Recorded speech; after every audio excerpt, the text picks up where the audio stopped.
Good morning all of you. हमारे YouTube channel geography junction पे आपका हार्दिक स्वागत है। आज हम बात करेंगे मुख्य रूप से जो अपन ने पढ़ा था चट्टानों के बारे में टॉपिक, तो उसमें अपन ने बताई थी जो आग्नेय चट्टान की जो मुख्य विशेषता है वो मैंने आपको बता दी थी। आग्नेय चट्टान की जो विशेषता है आज हम बात करने जा रहे हैं। आग्नेय चट्टानों का जो वर्गीकरण है वो अपन मुख्य रूप से या अपन बात करेंगे कि मुख्य रूप से अपन किस प्रकार उनका वर्गीकरण करते हैं। जैसे मैं आपको चट्टानों की विशेषता बता देता हूं आग्नेय चट्टानों की, यानी जो अपन कहते हैं पृथ्वी के नीचे जो धरातल में जो लावा है उस लावे से जो निर्मित चट्टान होती है उसको ज्वालामुखी लावे से उसको अपन क्या कहते हैं, आग्नेय चट्टान कहते हैं। आग्नेय चट्टान आपको पता होनी चाहिए परतदार नहीं होती है, यह जीवाश्म रहित चट्टान होती है, इसमें जीवाश्म नहीं पाए जाते हैं।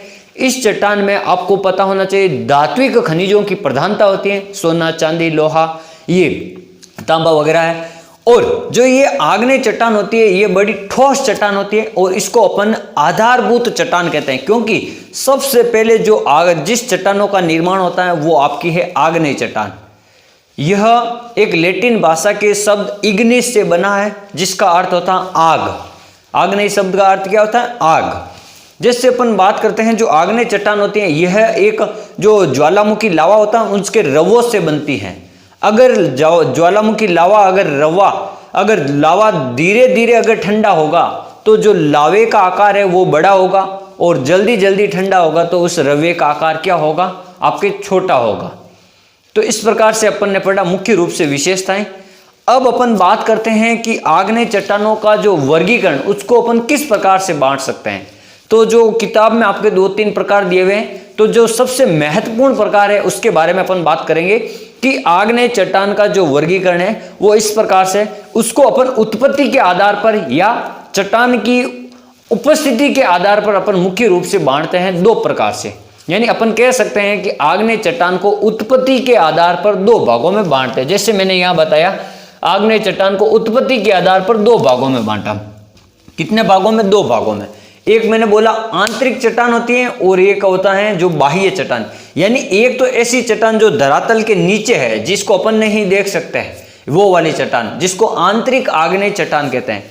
और एक होती है जो बाह्य आंतरिक चट्टान, बाह्य आंतरिक आग्नेय चट्टान होती है। बाह्य आग्नेय चट्टान जो अपन को धरातल के ऊपर भाग पर दिखेगी तो उसको अपन कहते हैं बाह्य आंतरिक चट्टान या बाह्य आग्नेय चट्टान कहते हैं। अब जैसे बात करते हैं ये जो आंतरिक चट्टान होती है ये भी 2 प्रकार की होती हैं।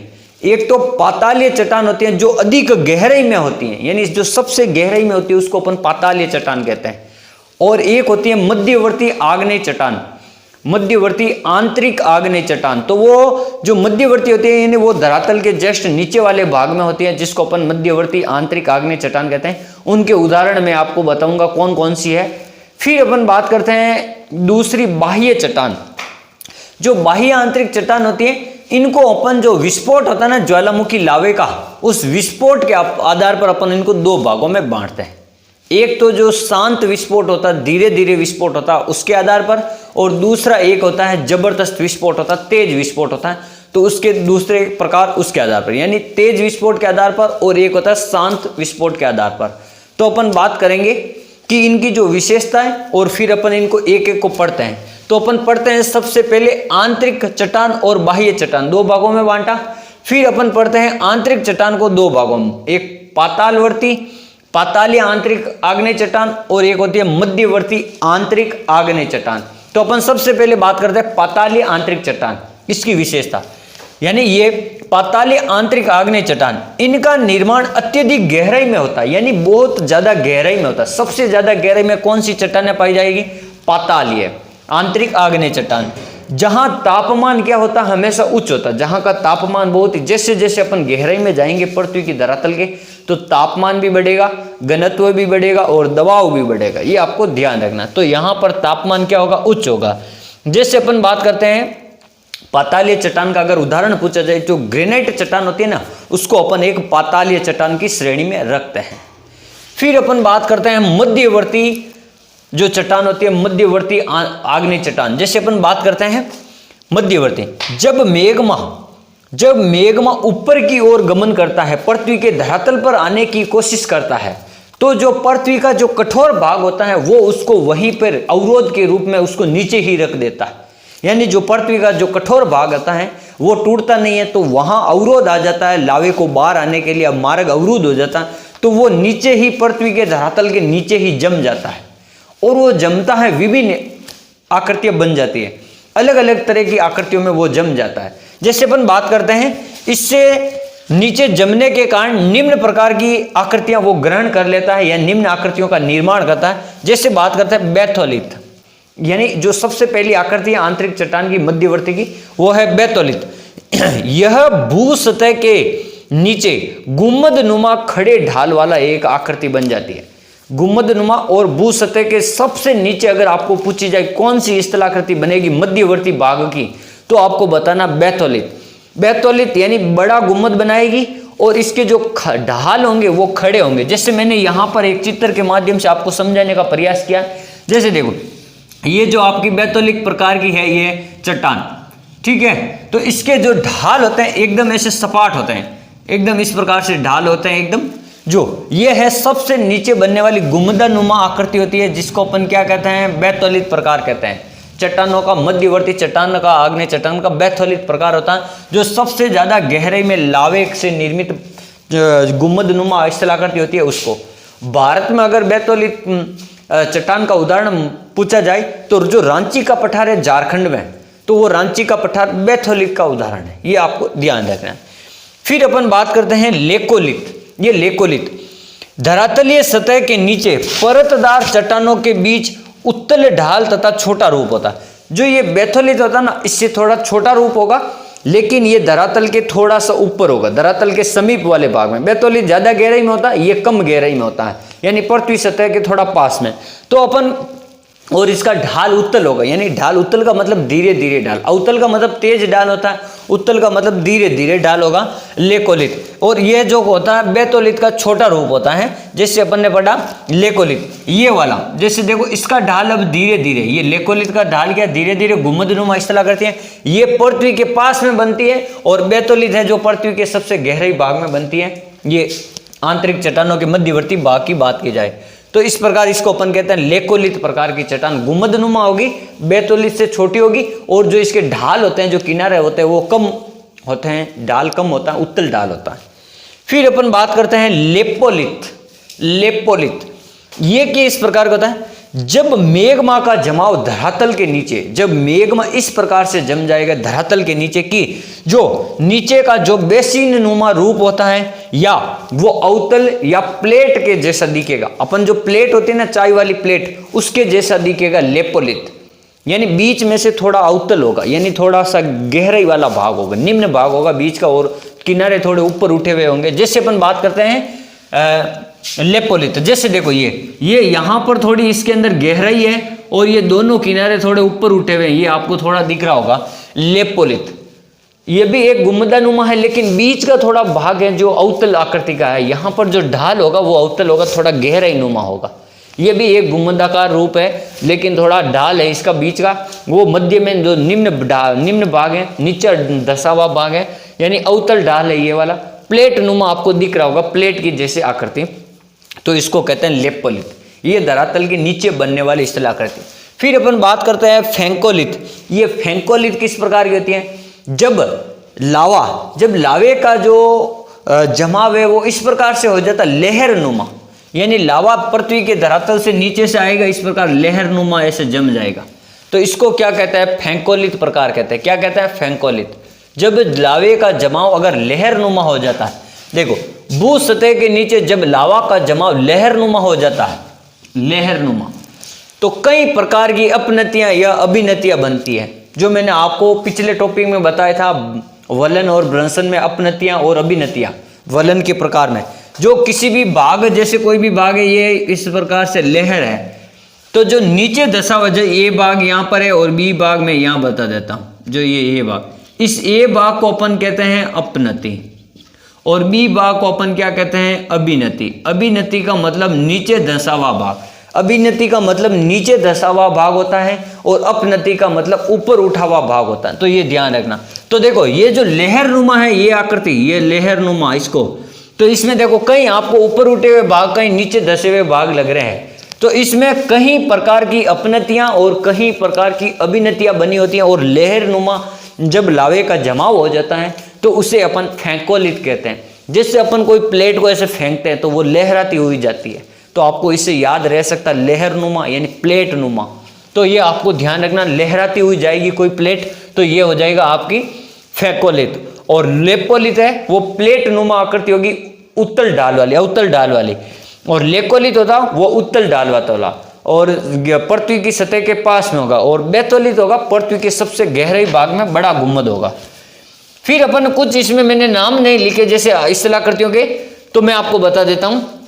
एक होता है आपके सीट और डाइक, और एक होता है सील। डाइक का मतलब ये होता है जब ज्वालामुखी का जो लावा होता है उसका जमाव एकदम लंबवत हो जाता हो, लंबवत ऊर्ध्वाधर, जैसे अब लंबवत है ना, ये ऊर्ध्वाधर, तो इस प्रकार से हो जाता है 90 डिग्री के जैसा। तो उस प्रकार के अपन लावे के जमाव को क्या कहते हैं? डाइक कहते हैं। जैसे मैंने ये चित्र बनाया देखो, ये वाला ये लंबवत है, एकदम लंबवत, इसको अपन क्या कहते हैं? डाइक कहते हैं। कहीं कहीं डाइक में आपको लगता होगा पानी आता है, जैसे मैंने आपको बताया था ग्लेशियर पढ़ाया था, मैंने कहा येलो स्टोन एक पार्क है अमेरिका में, यूएसए में, वो एक ओल्ड फेथफुल ग्लेशियर का उदाहरण है, येलो स्टोन पार्क में है। वहां पर जो डाइक का संबंध क्या हो जाता है? नीचे के धरातल से हो जाता है, जहां से पानी आता रहता है। वहां थोड़ी देर पानी आएगा फिर रुक जाएगा, फिर थोड़ी देर पानी आएगा फिर रुक जाएगा, फव्वारे जैसा होता है। तो ये है आपके डाइक, उसका संबंध क्या हो जाता है? लंबवत, जो पृथ्वी के धरातल के जो नीचे का पानी है उसको ऊपर। तो ये लंबवत जब लावे का जमाव पृथ्वी के धरातल के नीचे अगर लंबवत स्थलाकृति में हो जाए तो आकृति में हो जाए, उसे डाइक कहते हैं। फिर अपन बात करते हैं सील या सीट। जब लावे का जमाव इस प्रकार हो जाए एक मोटी परत के रूप में और लंबवत स्थिति में, जैसे अपन बात करते हैं क्षैतिज स्थिति में, लंबवत हो गया आपके डाइक, और क्षैतिज स्थिति में जब हो जाए लावे का जमाव, जैसे इस प्रकार से, जैसे कोई लावा है, जैसे मैं यहां बता देता हूं, ये लावा है या पृथ्वी से बाहर और यह पृथ्वी के धरातल के नीचे, इस प्रकार से इसका निर्माण हो गया, कोई आकृति बन गई।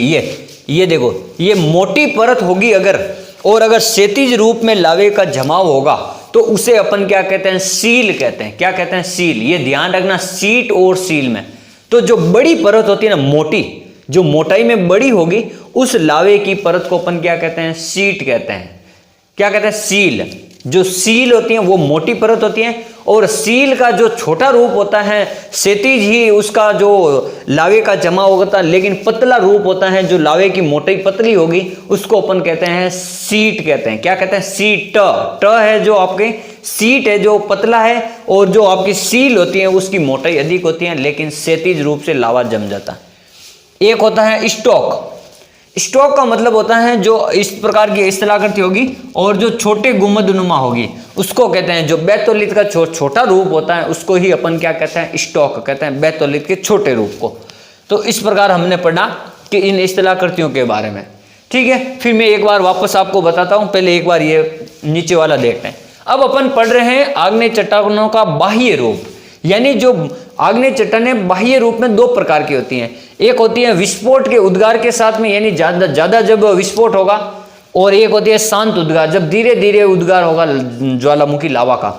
तो जैसे अपन बात करते हैं पहले, जैसे जब ज्वालामुखी लावा पृथ्वी पर आकर ठंडा ठोस रूप धारण करता है, तो ये दो प्रकार से इसका ठंडे होने के रूप में अपन इसको दो प्रकार से बांट सकते हैं। जैसे एक को अपन कहते हैं इनके उदाहरण क्या है? आग्नेय चट्टान के, बाह्य आग्नेय चट्टान के बेसाल्ट और ग्रेबो, बेसाल्ट और ग्रेबो। अब अपन इस आग्नेय चट्टान को दो रूपों में पढ़ते हैं, एक को बांट देते हैं शांत उद्गार और एक को बांट देते हैं विस्फोट। तो शांत उद्गार में क्या होगा? जब लावा पृथ्वी तल के, जो पृथ्वी के धरातल से नीचे से धीरे धीरे दरारों के माध्यम से जब आएगा पृथ्वी के धरातल के ऊपर, और उसका जो जमाव होगा तो वो धीरे धीरे पृथ्वी के ऊपर फैल जाएगा। जब फैलेगा तो उससे क्या होगा? पठार और मैदानों का निर्माण होता है। तो पठार का निर्माण विशेष रूप से आपको ध्यान रखना है, जब शांत लावा का जो उद्गार होता है उस समय जो स्थलाकृति बनती है वो पठारों का निर्माण होता है। जैसे भारत का दक्कन का लावा पठार, कौन सा? दक्कन का लावा पठार, बोलीविया का पठार, या कोलंबिया का पठार, अपन कह सकते हैं पेंटागोनिया का पठार, जितने भी जो लावा से निर्मित पठार है वो सभी आपके शांत ज्वालामुखी उद्गार के कारण जिस पठारों का निर्माण हुआ है वो इससे हुआ है। जैसे भारत का लावा, दक्कन लावा पठार मैंने यहाँ बता दिया। फिर अपन बात करते हैं विस्फोट लावा उद्गार। ये किस प्रकार होता है? जब धरातल के नीचे का लावा एकदम अचानक से भारी विस्फोट के साथ होगा। जैसे मैंने यहाँ बताया, ये जो ज्वालामुखी है यहाँ से फूटेगा तो ऐसे गुबार के रूप में होगा, और ज्वालामुखी से सबसे ज्यादा जो गैस निकलती है वो जल वाष्प निकलती है, बाकी अन्य कई सारी अक्रिय और सक्रिय गैसें निकलती रहती हैं। तो देखो, जब तीव्र उद्गार से ज्वालामुखी के विस्फोट से जो स्थलाकृतियां बनती हैं उनको अपन क्या कहते हैं? विस्फोट से ज्वालामुखी, जो उससे अपन कहते हैं बाह्य विस्फोट से निर्मित ज्वालामुखी। जैसे ज्यादा जोर से विस्फोट होगा तो क्या होगा? देखो, कुछ ऐसी स्थलाकृतियां बनेगी जैसे कुछ छोटे छोटे बम के रूप में स्थलाकृति बनेगी, जैसे नाशपति के रूप में। तो उसे अपन क्या कहते हैं? ज्वालामुखी से जो नाशपति के आकार की गोल गोल जो स्थलाकृतियां बनेगी, ज्वालामुखी विस्फोट के साथ जो पदार्थ आएंगे उनको अपन क्या कहते हैं? नाशपति के आकार को, उनको अपन कहते हैं बम। क्या कहते हैं? बम। और जो मटर के दानों के समान जब छोटे छोटे टुकड़ों में जब ज्वालामुखी लावा बाहर आएगा तो उसको अपन क्या कहते हैं? उसको अपन कहते हैं ज्वालामुखी मटर के लावे के समान है, उनको अपन कहते हैं ये लेपिली। क्या कहते हैं? उन टुकड़ों को अपन क्या कहते हैं? छोटे टुकड़ों को, जो मटर के दाने को, उनको लेपिली कहते हैं। जो नाशपति के समान बड़े दाने होते हैं, बड़े टुकड़े होते हैं, उनको अपन क्या कहते हैं? बम कहते हैं। फिर और चट्टानों, फिर अपन बात करते हैं जो अति महीन छोटे छोटे, बिल्कुल छोटे छोटे रेत जैसे जो टुकड़े होते हैं, और अगर उनको अपन क्या कहते हैं? राख कहते हैं। छोटे छोटे रेत के आकार के, कणों के आकार के, उनको अपन रेत कहते हैं। ठीक है, राख कहते हैं, रेत जैसे राख। फिर अपन कहते हैं जब छोटे और बड़े, जब टुकड़े अगर कोणधारी यानी नुकीले आकार के जब ऐसे टुकड़े बाहर आते हैं ज्वालामुखी के साथ में, उसे अपन ब्रेसिया कहते हैं। क्या कहते हैं? ब्रेसिया। ये ध्यान रखना, ब्रेसिया कहते हैं। और जब ये छोटे और बड़े टुकड़े जब जल में, ये जो राख होती है, ये जब जल में जम जाते हैं तो इसे अपन क्या कहते हैं? टफ कहते हैं। क्या कहते हैं? टफ। यानी जो विस्फोट के साथ ज्वालामुखी निकलेगा, बड़े बड़े टुकड़ों को बम कहते हैं, और जो छोटे छोटे मटर के समान होंगे उन दानों को अपन लेपिली कहते हैं। जो राख महीन, अति महीन कण होते हैं उनको अपन राख कहते हैं। और जो कोणधारी या अपन कह सकते हैं नुकीले प्रकार के जो टुकड़े निकलते हैं बाहर छोटे बड़े, उनको अपन ब्रेसिया कहते हैं। और जब इन सभी का जमाव जब जल में हो जाता तो उसे अपन क्या कहते हैं? टफ कहते हैं। तो इस प्रकार आज हमने पढ़ा मुख्य रूप से जो ज्वालामुखी लावा है या जो आग्नेय चट्टान है उनका वर्गीकरण किस प्रकार से है। तो ये मुख्य वर्गीकरण है, आपको ये आराम से याद रखना है। और अगर नहीं याद रहे, मैं आपको एक बड़े चित्र के माध्यम से 2 मिनट बता देता हूं। जैसे देखो, जो ये आंतरिक स्थलाकृतियां, ये कई बार पूछते हैं कि आंतरिक स्थलाकृतियां किस प्रकार से। जैसे ये आपका ज्वालामुखी लावा है, ये तो इसमें क्या, ये आपका तल हो गई, सतह हो गई पृथ्वी की, ये सतह। तो इसके नीचे जब पृथ्वी की सतह के नीचे क्या होता है? कुछ स्थलाकृतियां इस प्रकार से बनती हैं। जैसे ये वाला, ये इस प्रकार का मान लो कोई गुम्बद बन गया, ये गुम्बद। तो ये गुम्बद आपका क्या कहलाएगा? बैथोलिथ कहलाएगा। क्या कहलाएगा? बैथोलिथ। बैथोलिथ। यहां से जब ज्वालामुखी लावा फूटेगा तो इस प्रकार से एक गुब्बार के रूप में होगा। इसे अपन क्या कहते हैं? ज्वालामुखी। ये जो होते हैं ना, ये पाइप, इसको अपन क्या कहते हैं? ज्वालामुखी नली कहते हैं। क्या कहते हैं? ज्वालामुखी नली, जिससे लावा वगैरह बाहर आता है पदार्थ। और सबसे ज्यादा जो गैस निकलती है ना, वो ज्वालामुखी के साथ जल वाष्प निकलती है। ये आपको ध्यान रखना है। फिर अपन बात करते हैं जो सबसे नीचे जो गुम्बदाकार हो गए और तीव्र ढाल वाला हो गया, इसका ढाल क्या होगा? एकदम ऐसे तीव्र ढाल होगा, तो इसको अपन क्या कहते हैं? बैथोलिथ कहते हैं। अब जो लेकोलिथ होगा, इसका थोड़ा सा ढाल क्या होगा? आपका मंद ढाल होगा इस प्रकार से, इसको अपन क्या कहते हैं? लेकोलिथ कहते हैं। लेकोलिथ। और जो डाइक होता है वो उसका आकार क्या होता है? इस प्रकार से लंबवत होता है, इसको अपन क्या कहते हैं? डाइक कहते हैं, लंबवत आकार को। जब अगर लावे का निर्माण अगर मोटी परत के रूप में लंबवत हो जाए तो इसे अपन क्या कहते हैं? सील कहते हैं। ठीक है।